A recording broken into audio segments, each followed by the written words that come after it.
Herodes herrira iristen den bakoitzean, sumendi edo uholde batek jasoko luketen harrera bera jasotzen du.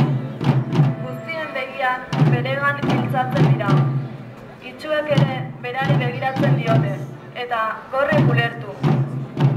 Umeek beren gurasoak bilatzen dituzte, hauen esku edo gonei irmoki josteko. Senarrek emazteak beren bizkarratzean babesten dituzte.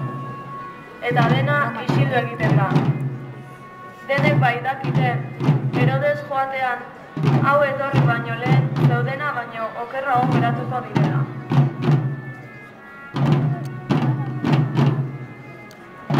Beldurrak bultzata, herritarren beren bihotzak isildu, beren aurrei begiratu, eta erregea zurikerian goraipatzen saiatzen dira, bada ez bada.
Erregeren udarosteaz, misio konkretu batekin etorri da ona.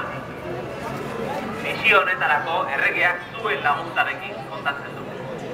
Soldaduen lanari oztoporik jartzen ez badiozue, ez da inongo arazorik izango, eta berehala egingo dugu hemen.